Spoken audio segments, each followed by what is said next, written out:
Hello friends, this video is about constipation, a topic seldom discussed but very important to discuss. Chronic constipation and 7 surprising causes, symptoms and treatment.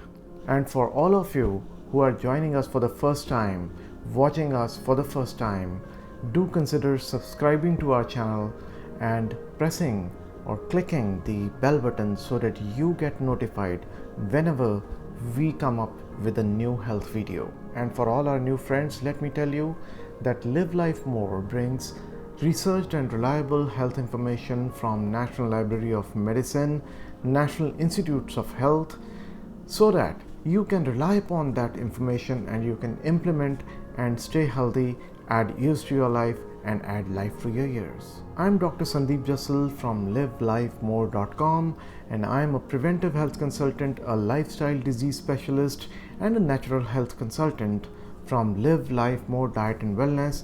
And let's start the video on constipation. And by the end of this video, you will understand the underlying causes of constipation and how to treat them with natural diet and lifestyle changes. If you're constipated, then it might indicate that your gut, your intestine is in a sharp disagreement with your lifestyle, your diet. If you're on a poor diet and lifestyle, then it might indicate that you need to correct that first before going anywhere else. Commonly ignored diet and lifestyle factors responsible for constipation are: if you are having predominantly a meat-based or non-vegetarian based diet, which is low in fiber and which delays the transit of the fecal matter from your gut. A diet heavy in processed foods with a lot of sugar and fat content in it. Lack of high fiber foods. If you are not having enough water or fluids, too much of alcohol or caffeine, lack of exercise and a sedentary lifestyle. The most important lifestyle factor, that is, you are ignoring the urge to go and use the washroom. But it is more important to visit a doctor or a dietitian or a nutritionist for a professional help if you rule these lifestyle and diet factors out and still you are not getting relieved. This could mean that you have some underlying cause for which your health professional would be subjecting you through an assessment so that he can make out a diagnosis why this is happening and how you can tackle it. The first and foremost underlying cause which you need to rule out is whether you are having underactive thyroid or not. Yes friends, underactive thyroid, which is also called hypothyroidism, in which a small thyroid gland which is located just in front of your neck, if it becomes sluggish, it doesn't work optimally, then it drastically impacts or affects your metabolism. And with a sluggish metabolism, your gut tends to move slowly and that causes the constipation. But hypoactive thyroid or hypothyroidism develops some symptoms over the time and slowly they start showing up, and those symptoms include fatigue, irritability, intolerance of cold temperatures, and you also tend to have hair loss, especially the thinning of hair and brittleness of fingernails, irregular menstrual cycles if you're a woman, or you also might have started gaining weight of late without indulging in a high calorie or a poor diet. And in addition to that, the hypothyroid patients also have other metabolic slowdown signs like puffiness around the face, and they feel slow, they tend to have lower energy levels. Hypothyroidism sometimes can be subclinical hypothyroidism, which means you're not labeled, you're not that bad to be labeled as a hypothyroidism patient, but you are showing some signs of hypothyroidism. But you need to be careful during this time as well, And if you have some other causes which can result in hypothyroidism, like a hypoactive pituitary gland, which is the master gland of your body, in addition to that, if you have autoimmune Hashimoto's thyroiditis, the next underlying cause which you need to rule out is diabetes. Yes friends, you might be thinking, what does diabetes have to do with constipation? Well, people who have persistently high sugar levels, they usually suffer from a condition called neuropathy, which is another name of nerve damage. And you know that there is a nervous system which controls the gut movement, that is the movement which controls your digestion. When you eat food, then that muscular movement pushes the food forward through the digestive tract, and that is the reason that a sluggish movement of the intestine results in overstay of the food inside the gut, and the terminal part of intestine has a tendency to absorb the water, which solidifies the fecal matter, and you get constipated. But a diabetic patient, as you know, also loses a lot of fluid through urine output, so there is an increased frequency of urination and there is an increased volume of urine, which results in water loss from the body, and that may worsen the situation.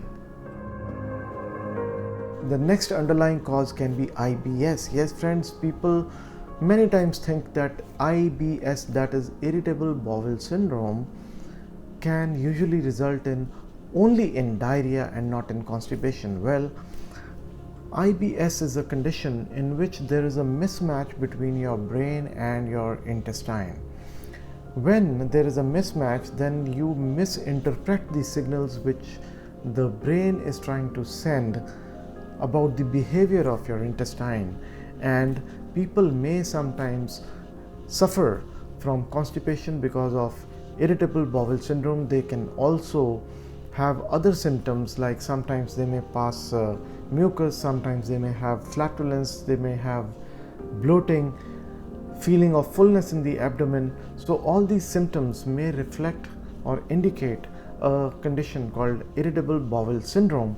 But Irritable Bowel Syndrome is more of a clinically assessed problem, so you need to meet your doctor, you need to consult a good physician, a good gastroenterologist or a general physician to make a diagnosis, and then you need to move on that treatment or the line of treatment.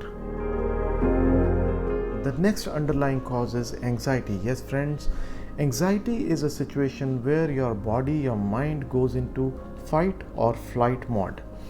Now, fight or flight mode is also a cause of a hormonal imbalance inside the body, and that results in that rather puts the intestine on hold for a while.